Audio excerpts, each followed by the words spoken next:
నమస్తే వితరణ స్వాగతం లక్ష్యం సమాజీతం నేను మీ సురేష్ దండు బులెటిన్ల ముఖ్యాంశాలు గ్యాస్ లీకేజీ బాధితులకు భరోసా కల్పించేందుకు ఏపీ రాష్ట్ర ప్రభుత్వం చర్యలు 10 మంది వైద్యులతో కమిటీ ఏర్పాటు ప్రజల ఆరోగ్య పరిస్థితిపై నిరంతర పరిశీలన సీఎం జగన్పై మండిపడ్డ మాజీ మంత్రి అయ్యన్న పాత్రుడు మద్యం షాపులు తెరిచి లాక్డౌన్కు తూట్లు పొడిచారని వ్యాఖ్య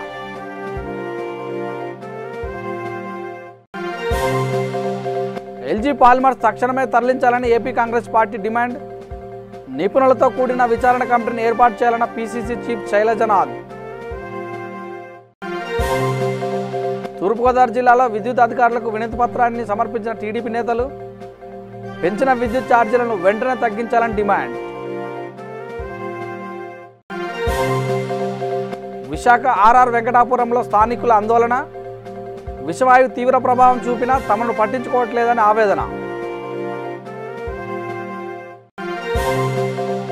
కరీంనగర్ జిల్లాలో టీపీసీసీ కార్యదర్శి పాడి కౌశిక్ రెడ్డి మీడియా సమావేశం పంట కొనుగోలుతో ప్రభుత్వం రైతులకు అన్యాయం చేస్తుందని ఆగ్రహం మద్యం షాపులను తెరిచి లాక్డౌన్ నిబంధనలు తూట్లు పొడిచారని మాజీ మంత్రి అయ్యన్న పాత్రుడు అభిప్రాయపడ్డారు. విపత్కర పరిస్థితుల్లో ముఖ్యమంత్రి నిర్ణయాలు తీసుకునే ముందు అన్ని పార్టీలతో సమావేశం ఏర్పాటు చేయాలి, కానీ హఠాత్తుగా రీఓపెన్ చేసిన మద్యం దుకాణాలతో పరిస్థితి మార్పులో వచ్చిందని చెప్పారు. వైన్ షాపుల వద్ద గొడుగులను అద్దెకు తీసుకొని మరీ విక్రయాలు జరుగుతున్నాయని, ఇలాంటి పరిస్థితుల్లో కరోనా వైరస్ వ్యాప్తి చెందే అవకాశాలు ఉన్నాయని ఆందోళన వ్యక్తం చేశారు. కమ్యూనిటీ ఉన్నట్టు దేశం మంది, చైనా తర్వాత మంది ప్రపంచంలోనే, ఇంతమందిని కంట్రోల్ చేయడం అవుతుందా అని. అయితే ప్రజలు కూడా ఎంత డిసిప్లిన్గా ఉన్నారో మీరందరూ కళ్ళారా చూశారు. దానికి తోడు డాక్టర్లు కానివ్వండి, నర్సులు కానివ్వండి, పోలీసులు కానివ్వండి, పారిశుధ్యం చేసే కార్మికులు కానివ్వండి, పాపం ఈ 45 రోజులు కూడా ఒళ్ళు దగ్గర పెట్టుకొని ప్రజలకు సేవ చేయాలనే దృక్పథంతో బ్రహ్మాండంగా పనిచేశారు. వాళ్ళందరికీ కూడా మనం గౌరవాన్ని ప్రదర్శించాం.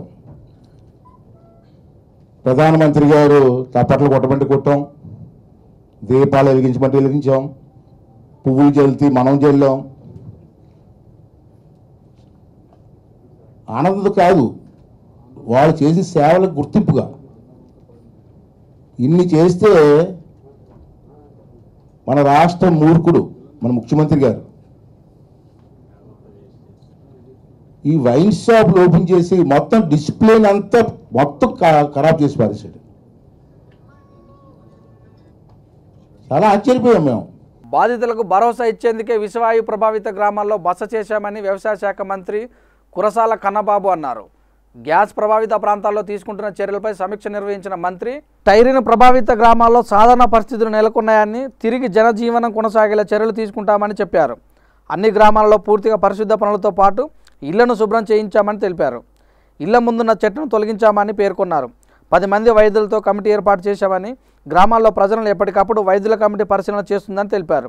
ప్రజా సంక్షేమం, భద్రత మాత్రమే ప్రభుత్వానికి ముఖ్యమని, కంపెనీ కాదని జిల్లా ఇన్ఛార్జి మంత్రి కురసాల కన్నబాబు వ్యాఖ్యానించారు. ఈ ఘటనపై కమిటీలను వేశామని, నివేదిక రాగానే కంపెనీపై చర్యలు తీసుకుంటామని అన్నారు. మేమందరం కూడా రాత్రి గ్రామంలో ఉండి ఈరోజు కూడా ఉదయం నుంచి గ్రామంలో పర్యటించి ఆయా గ్రామాల్లో బాధితులతో మాట్లాడి ప్రజలకు భరోసా ఇచ్చి ఎన్యూమరేషన్ని ప్రారంభించిన సంఘటన కూడా మీరు చూశారు. అదేవిధంగా ఈ ప్లాంట్లో ఉన్న ఈ స్టైరిన్ ట్యాంక్స్ పరిస్థితిని కూడా స్వయంగా పరిశీలించడం కూడా మీకు తెలుస్తుంది. ఈ ఎమిషన్స్ ఏవైతే ఉన్నాయో అవి జీరో పరిస్థితికి, అంటే 0 స్థితికి వచ్చాయి. మొత్తం తగ్గిపోయినట్టుగా నిపుణులు నివేదిక ఇచ్చారు. ఒక్క ట్యాంక్ దగ్గర మాత్రం, అంటే ఇమీడియట్గా ఇన్సిడెంట్ జరిగిన దగ్గర మాత్రం మైన్యూట్గా ఉన్నట్టుగా ఆ నివేదికలో పేర్కొన్నారు. సో ప్రస్తుతం అయితే సురక్షితమైన పరిస్థితికి వచ్చింది. ఎన్యూమరేషన్ స్టార్ట్ అయింది. అక్కడ తాగునీటి సరఫరా దగ్గర నుంచి ఇమీడియట్గా చేయాల్సిన అన్ని కార్యక్రమాలు యుద్ధ ప్రాతిపదికన జరుగుతూ ఉన్నాయి. ప్రజలు వారి ఇళ్లని శుభ్రం చేసుకోవడానికి కూడా అవసరమైన సహకారాన్ని కూడా ప్రభుత్వం తరఫున అందిస్తున్నాం. ప్రజల ప్రాణాపాయానికి ముప్పుగా మారిన విశాఖ ఎల్జీ పాలిమర్ సంస్థను తక్షణమే తరలించాలని కాంగ్రెస్ పార్టీ డిమాండ్ చేసింది. పరిశ్రమను తరలించి అక్కడి భూములను ప్రభుత్వం ప్రజా వినియోగానికి కేటాయించాలని పీసీసీ శైలజనాథ్ డిమాండ్ చేశారు.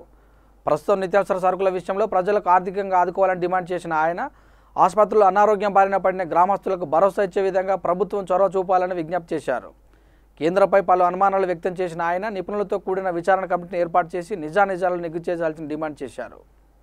చాలా హర్రీ కూడా అయిపోయింది. ఇంకా ల్యాండ్ కొన్ని ప్రతిపాదనల్ని వాళ్ళ ముందు పెట్టాలి అనుకుంటా ఉన్నాం. ఒకటి, దయచేసి మీరు ఆ ఫ్యాక్టరీని అక్కడి నుంచి తరలించండి. ఆ భూభాగాల్ని ప్రభుత్వ కోసం ఉపయోగించుకునే విధంగా, ప్రజల కోసం ఉపయోగించుకునే విధంగా దాన్ని మీరు నిర్ణయం చేయండి. అంతేకాకుండా అన్ని కుటుంబాలకు కూడా బియ్యం విషమైపోయినాయి, నీళ్లు విషమైపోయినాయి, ఆయిల్ విషమైపోయింది. ఏం ముట్టుకున్నా వాసన, కళ్ళు తిరుగుతూ ఉన్నాయి, చేతులు పట్టుకు బియ్యంలోకి చేపెట్టి చేయంతా మంట వేస్తూ ఉంది. కాబట్టి దీన్ని చేయడం కోసం మీరు ఇంటింటికి తక్షణ ఆర్థిక సహాయం ఒక 25,000 చేయాల్సిన అవసరం ఉంది. ఎందుకంటే వాళ్ళు నిలబడాలి, బయటికి వెళ్ళాలి. అంతేకాకుండా ఆసుపత్రిలో ఉన్న వాళ్ళకి పూర్తి స్వచ్ఛత వచ్చేంత వరకు కూడా, బాగా అయ్యేంత వరకు వాళ్ళ హాస్పిటల్లో ఉంచాలి. వాళ్ళ తరమై ప్రయత్నం చేయొద్దండి. అధికారులు, ప్రభుత్వం ఫ్యాక్టరీ ఓనర్ల పక్షాన మాట్లాడడం మానేసి ప్రజల పక్షాన మాట్లాడుతూ వాళ్ళకు అండగా నిలబడమని కాంగ్రెస్ పార్టీగా డిమాండ్ చేస్తూ ఉన్నాం. ఈ సందర్భంగా కేంద్ర ప్రభుత్వం యొక్క ప్రవర్తన కూడా అనుమానాస్పదంగా ఉంది. వాళ్ళు ఏమీ మాట్లాడడం లేదు. వాళ్ళు ఏమీ అసలుకి దీని పట్ల వాళ్ళ యొక్క స్పందన వచ్చి పరామర్శ తప్పనిస్తే, పరామర్శలో కూడా మెచ్చుకోలు తప్పనిస్తే మిగతావి కనపడలేదు. కనుక కేంద్ర ప్రభుత్వం తక్షణం స్పందించాలి. ఏ అనుమతులు లేని ఫ్యాక్టరీ ఫోన్ల మీదే పని మొదలుపెట్టిందంటే ఎవరు ఇన్వాల్వ్ అయ్యారో ముందుకు రావాలి. రాష్ట్ర ప్రభుత్వం సిట్టింగ్ జడ్జితో ఎంక్వైరీ కమిటీ వేయాలి. రాష్ట్ర ప్రభుత్వం అట్లా చేయలేకపోతే కేంద్ర ప్రభుత్వం తక్షణం ఒక ఎంక్వైరీ కమిటీ వేసి నిజానిజాలని ప్రజల పక్షాన్ని విచారించమని డిమాండ్ చేస్తూ ఉన్నాం. అట్లాగే కాంగ్రెస్ పార్టీగా ఈ విషయాన్ని మొత్తం ఫాలో చేయడం కోసం ఒక కమిటీ ఫామ్ చేసి ఈరోజు సాయంత్రం అనౌన్స్ అయిపోతూ ఉన్నాం. ఆ కమిటీ అన్ని విషయాలని ఫాలో చేస్తుంది, అవసరమైతే న్యాయపరంగా కూడా ముందుకెళ్తుందని తెలియజేస్తాం. కడప జిల్లా రైల్వే కోడూరు మండలం రాఘవ రాజాపురం వద్ద రోడ్డు ప్రమాదం జరిగింది. తిరుపతి నుండి వస్తున్న వాహనం అదుపు తప్పి పక్కనే ఉన్న విద్యుత్ స్తంభాన్ని ఢీకొట్టింది. ఈ ఘటనలో డ్రైవర్తో పాటు క్లీనర్ వాహనంలో ఇరుక్కుపోయారు. ఘటన స్థలానికి చేరుకున్న పోలీసులు ఇరువురిని బయటకు తీశారు. ఇద్దరికి తీవ్ర గాయాలు కావడంతో ఆసుపత్రికి తరలించి చికిత్సను అందిస్తున్నారు. వీరిలో ఒకరి పరిస్థితి విషమంగా ఉంది.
పెంచిన విద్యుత్ ఛార్జీలను వెంటనే తగ్గించాలని డిమాండ్ చేస్తూ టీడీపీ నేతలు తూర్పుగోదావరి జిల్లా రాజమహేంద్రవరంలో విద్యుత్ అధికారులకు వినతి పత్రాలు అందించారు. కరెంట్ తీగ పట్టుకోకుండానే ప్రస్తుతం విద్యుత్ శాఖ ఇస్తున్న బిల్లులను చూసి ప్రజలు షాక్ గురవుతున్నారని తెలుగుదేశం పార్టీ నాయకులు ఆవేదన వ్యక్తం చేశారు. ప్రస్తుతం ఇస్తున్న విద్యుత్ బిల్లుల పట్ల ప్రజలకు పలు అనుమానాలు ఉన్నాయని, వాటిని నివృత్తి చేయాలని కోరుతూ ఏపీ ఈపీడీసీఎల్ ఎస్ఈకి వినతి పత్రం అందజేశారు. ఇదొక నిరంతర ప్రక్రియ. దానితో పాటు మనం జీవించాలి. జగన్మోహన్ రెడ్డి గారి ట్యాక్స్ ఇప్పటికే ప్రజలు కరోనాతోటి చాలా ఇబ్బంది పడతా ఉన్నారు. ఆర్థికంగా పనులు లేక ఈరోజు ఇబ్బందులు పడతా ఉంటే ఈ ప్రభుత్వం దగ్గర నుంచి మరొక షాక్. కరెంటు బిల్లు పట్టుకుంటే షాక్ కొడతా ఉంది అందరికీ. గౌరవ ముఖ్యమంత్రి గారు ప్రమాణ స్వీకారం చేస్తూ ఆ యొక్క వేదిక పైన కేసీఆర్ గారు ఉన్నారు, తమిళనాడు నుంచి స్టాలిన్ గారు కూడా ఉన్నారు. చాలా గొప్ప మాటలు చెప్పారు. ఈ రాష్ట్రంలో ఎన్నడూ లేని విధంగా కరెంట్ రేట్లు తగ్గిస్తాను అని చెప్పారు. దానికి అనుగుణంగా బాగా తగ్గించారు. ఈరోజు ప్రజలు చాలా ఇబ్బందుల్లో ఉన్నారు, మనం చూస్తూ ఉన్నాం. ఇలాంటి పరిస్థితుల్లో ఏప్రిల్ మే నెల కలిపి రెండు కలిపి బిల్ తీసి స్లాబ్ రేట్స్ మారడం వల్ల 500 600 నెలకి కాల్చే వాళ్ళందరికీ కూడా ఈ రోజున 3000 4000 ఎలా కడతారు ప్రజలు? ఇప్పటికే ఇళ్లలో ఇబ్బందులతో ఉన్నారు. ప్రభుత్వం నుంచి సరైన సహాయం అందలేదని బాధపడతా ఉన్నారు. ఇలాంటి పరిస్థితుల్లో మీరు ఇంత బిల్లులు ఇవ్వడం వల్ల ప్రజల్ని ఏ విధంగా మీరు ఆదుకుంటారు? ఇది చాలా దుర్మార్గపు చర్య. దీన్ని తెలుగుదేశం పార్టీ తీవ్రంగా వ్యతిరేకిస్తూ ఉన్నాం. ప్రజలందరూ కూడా ఒకే ఆలోచనతో ఉన్నారు. విశాఖ ఆర్ఆర్ వెంకటాపురంలో స్థానికులు ఆందోళనకు దిగారు. తమ గ్రామాన్ని ప్రభుత్వం విస్మరించిందంటూ ప్రజలు ధర్నా చేపట్టారు. తమ గ్రామంలో కంపెనీ ఉన్నా ఇక్కడికి ప్రజలను పట్టించుకోవడం లేదంటూ ఆవేదన వ్యక్తం చేశారు. మహిళలు, యువకులు తమకు న్యాయం కావాలంటూ ఆందోళన చేస్తున్నారు. విషవాయు వెంకటాపురంలో తీవ్రంగా ప్రభావం చూపినా తమను పట్టించుకోకుండా నిర్లక్ష్యం చేశారని ఆవేదన వ్యక్తం చేశారు. ఎవరంటే ఆర్కపరిక సీకపరికని ఇద్దరు వ్యక్తులు ఈ భూమి కొనుగోలు చేసుకున్నారు. నూతు ఉన్న భూమికి 2500 రూపాయలు ఇచ్చారు. నూతు లేని భూమికి 2000 రూపాయలు ఇచ్చారండి. ఎకరానికి ఇచ్చారు. అక్కడ నుంచి 1997 వరకు వాళ్ళే రన్ చేశారు. తర్వాత ఏమో మ్యాక్డోల్ వచ్చింది. మ్యాక్డోల్ కంపెనీ తర్వాత మళ్ళీ ఇప్పుడు ఎల్జీ గోల్డ్ వచ్చారు. ఇంతవరకు 1960 నుంచి ఇప్పుడు వరకు అప్పుడు నేను 10 సంవత్సరాలు కురబడినా అక్కడి నుంచి ఇప్పుడు వరకు కూడా ఇలాంటి ఇన్సిడెంట్ ఎప్పుడు జరగలేదండి. ఇదే ఫస్ట్ టైం మాకు తెలిసే, మా తాతలు మా తండ్రులు తెలిసి మాకు తెలిసే ఇదే ఫస్ట్ టైం అండి. కానీ గ్రామంలో నిద్రమత్తులో ఉన్నప్పుడు రాత్రి 2:30 గంటలకి ఇది స్మెల్ వచ్చేసరికి ఊరు గ్రామ ప్రజలందరూ ఎక్కడికి వెళ్ళిపోయారో ఎలా వెళ్ళిపోయారో తెలియదు. కానీ మొత్తం మీద పెంచి అయిపోయి చాలా దారుణంగా ఊరంతా కమ్మేసిందండి. ఊరంతా కమ్మేసి ఎక్కడికి తల్లి ఒక్కడా పిల్లలు ఒక్కడా తండ్రి ఒక్కడా తల్లి ఒక్కడా ఎక్కడ ఉన్నారో తెలియదు. ఇప్పుడు ఈ రోజు కూడా తెలియదు.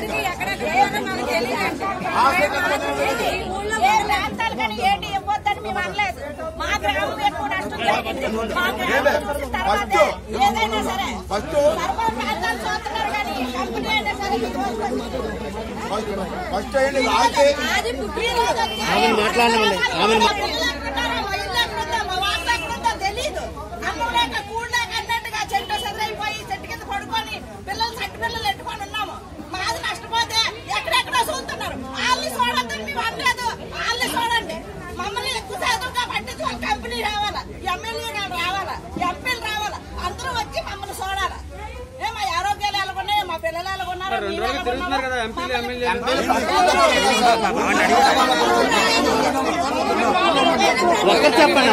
చెప్పండి.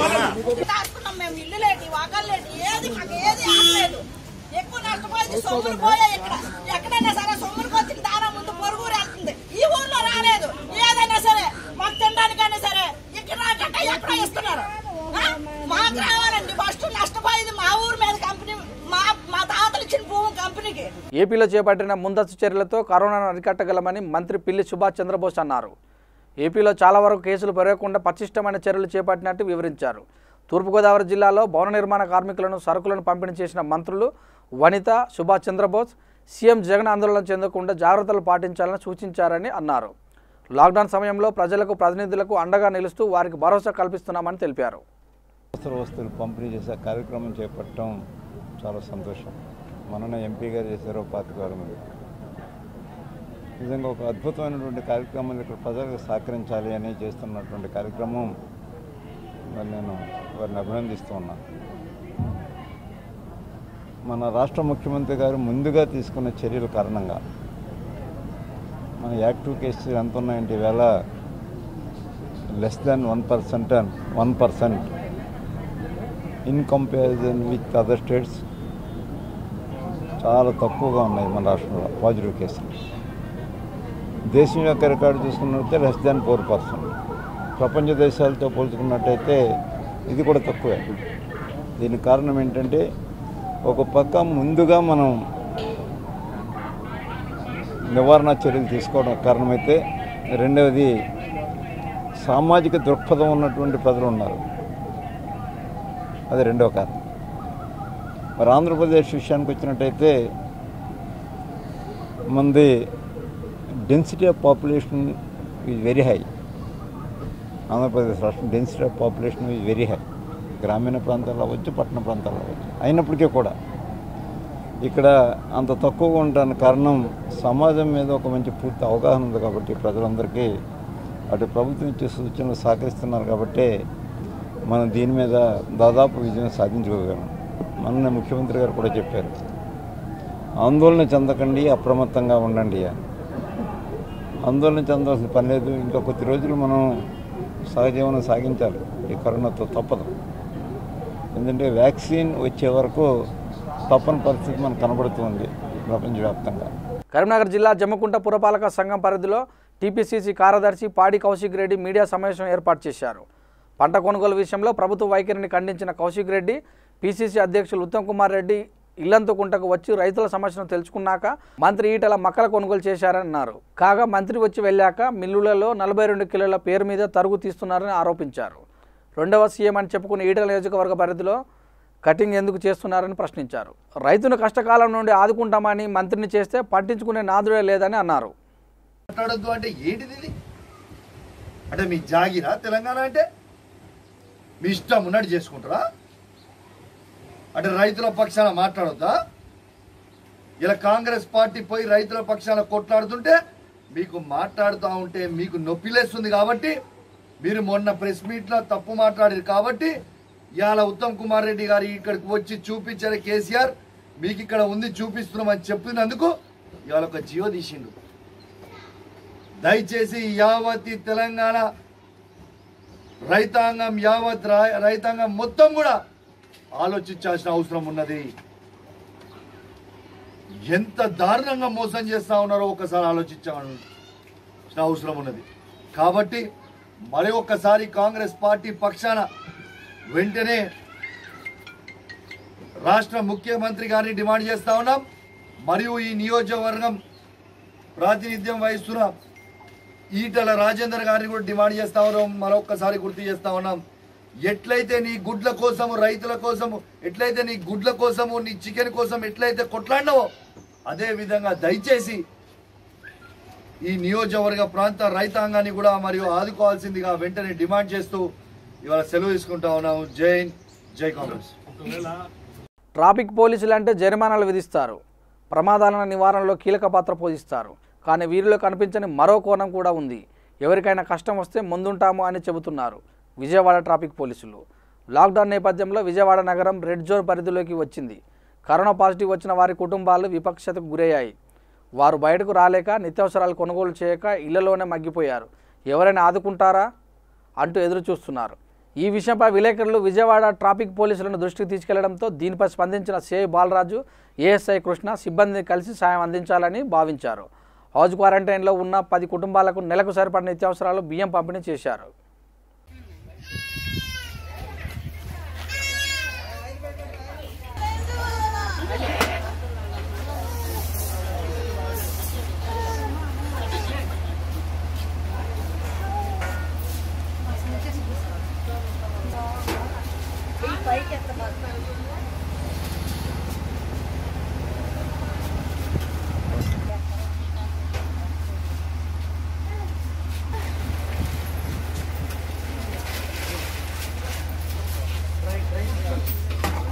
ఈ కరోనా మహమ్మారి వచ్చిన సందర్భంగా లాక్డౌన్ సుమారు 51 రోజులుగా నడుస్తుంది.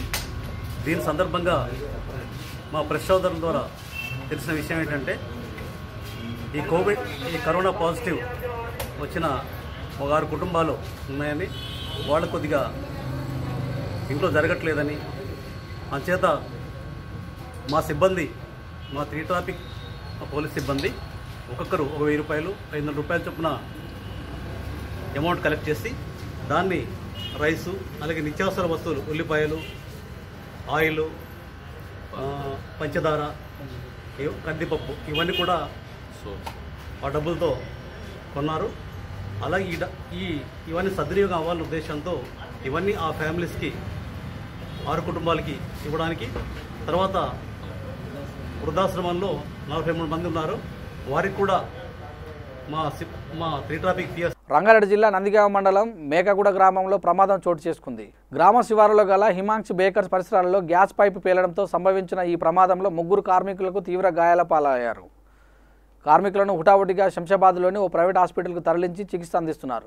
వీరిలో 2 పరిస్థితి విషమంగా ఉన్నట్లు వైద్యులు తెలిపారు. ఈ మేరకు ప్రమాదం సంభవించిన స్థలాన్ని రంగారెడ్డి జిల్లా సర్పంచుల సంఘం అధ్యక్షులు జిల్లాల Venkatareddy, ZP vice chairman Ganesh Kumar సందర్శించారు. ప్రమాదానికి గురైన కార్మికులకు న్యాయం చేయాలని కోరుతూ కంపెనీ యాజమాన్యంపై ఫిర్యాదు చేశారు.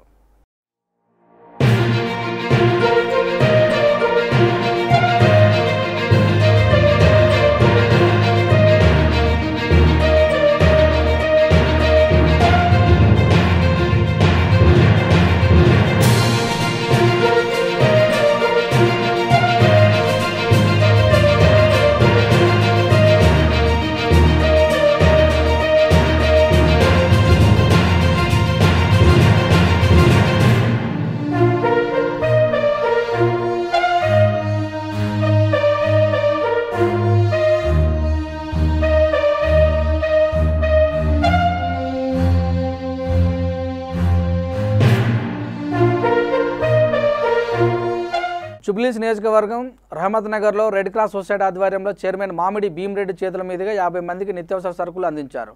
ఈ కార్యక్రమంలో హైదరాబాద్ కన్వీనర్ సతీష్ రెడ్డి, రమాదేవి, మహేందర్ రెడ్డి తదితరులు పాల్గొన్నారు.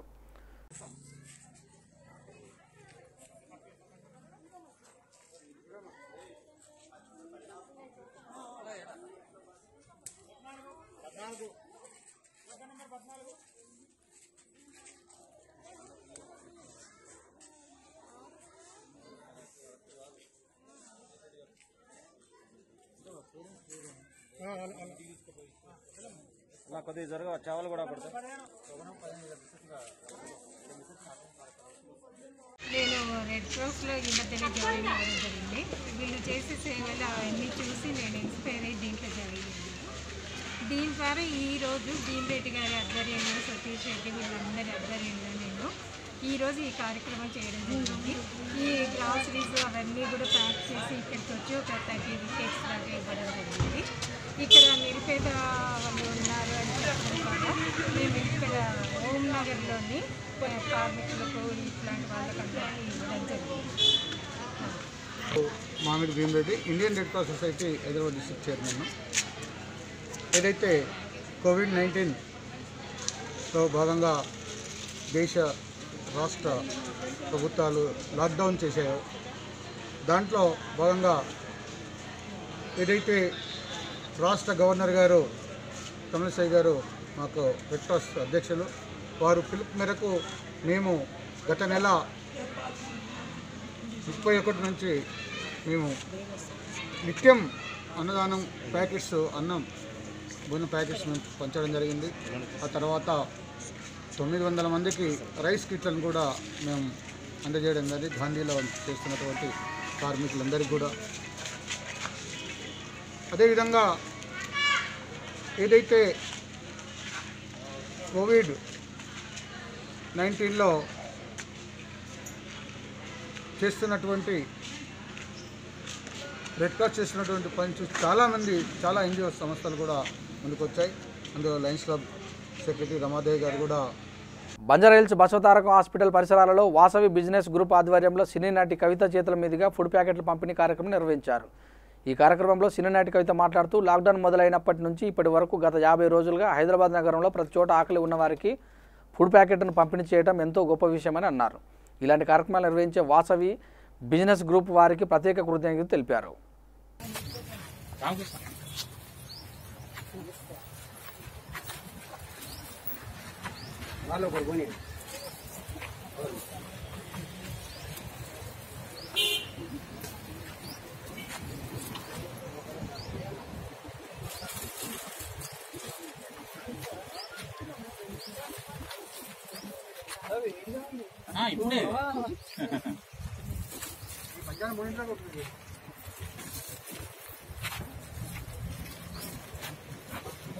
ఎవరికైనా 2 కావాలన్నా తీసుకోండి.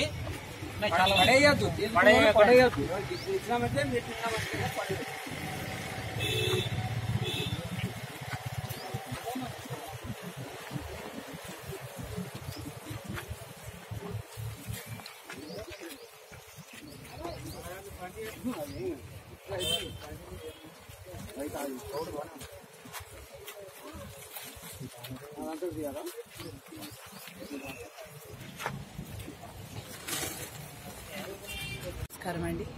ఈరోజు 50 రోజులు ఎంతో కృషితోని ఎంతో మంచి మనసుతోని ప్రతి ఒక్కరూ ఈ కరోనా వైరస్లోని మీ అందరికీ తెలుసు, ముఖ్యంగా భోజనానికి ఎన్ని రకాలుగా ప్రతి ఒక్కరు ఇబ్బంది పడుతున్నారు, ముఖ్యంగా బీదవారు.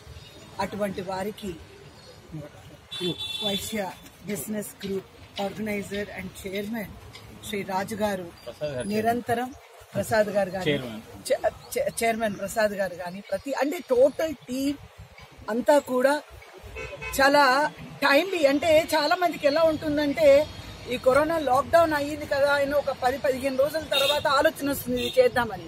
కానీ కరోనా లాక్డౌన్ అయిన ఆ సెకండ్ నుంచే అందరూ లాక్డౌన్ అయిపోయింది, భోజనానికి ఏం చేస్తున్నారు. ముఖ్యంగా ఏంటంటే మనందరికీ తెలుసు భోజనం అనేది చాలా మంది నిరుద్యోగులు ఉన్నారు, ఎంత ఇబ్బంది పడుతున్నారు. వేరే ఊర్ల నుంచి వచ్చి సడన్ గా వర్క్ లేనప్పుడు వాడికి భోజనాలకి ఎంత ఇబ్బంది పడతారని తెలుసు. సో జనరల్ గానే వైశ్యులు అంటేనే దాతలు అనేది ఎవరు చెప్పవసరం లేదు. కానీ వైశ్యులు ఈరోజు బీబీజీ గ్రూప్ వాళ్ళు చేస్తున్నది కులాలు మతాలకి అతీతంగా. అనంతపురం జిల్లా కదిరి రూరల్ మండల పరిధిలోని మోటుకుపల్లి గ్రామంలో గత కొన్ని రోజులుగా తాగునీటి సమస్యతో గ్రామస్తులు అలలాడుతున్నారు. మోటుకుపల్లి గ్రామస్తులు నేరుగా ఈ విషయాన్ని టీడీపీ నియోజకవర్గ ఇన్ఛార్జి కందికుంట వెంకటప్రసాద్ దృష్టికి తీసుకెళ్లడంతో తక్షణమే స్పందించిన ఆయన 5 రోజుల క్రితం గ్రామంలో నూతన బోరును వేయించాడు. అయితే నూతన బోరుకు విద్యుత్ కనెక్షన్ ఇవ్వాల్సిన అధికారులు అధికార పార్టీ నాయకుల ఆదేశాల మేరకు విద్యుత్ కనెక్షన్ ఇవ్వటం లేదు. దీనిపై గ్రామస్తులు గ్రామ సచివాలయానికి పెద్ద ఎత్తున తరలివచ్చి పంచాయతీ అధికారులను నిలదీశారు. అధికారులు సరైన సమాధానం చెప్పకపోవడంతో సచివాలయం ముందే ఆందోళనకు దిగారు.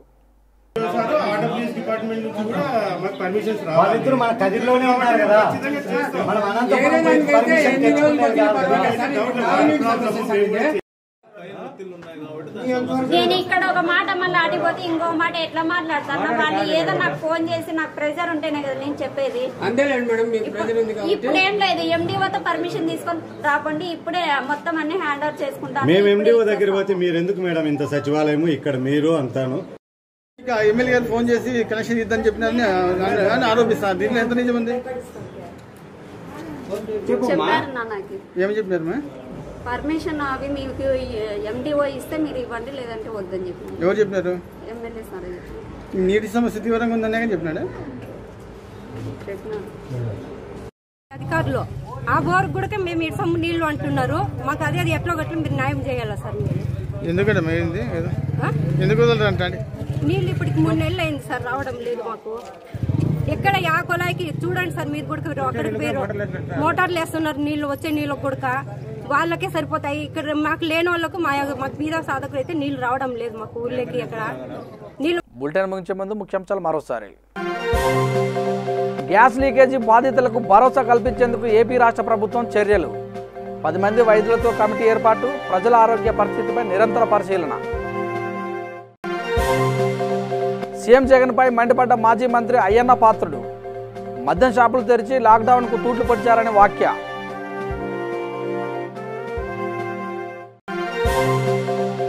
ఎల్జీ పాలిమర్స్ తక్షణమే తరలించాలని ఏపీ కాంగ్రెస్ పార్టీ డిమాండ్.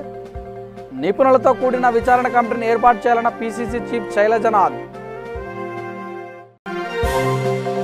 తూర్పుగోదావరి జిల్లాలో విద్యుత్ అధికారులకు వినతి పత్రాన్ని సమర్పించిన టీడీపీ నేతలు. పెంచిన విద్యుత్ ఛార్జీలను వెంటనే తగ్గించాలని డిమాండ్.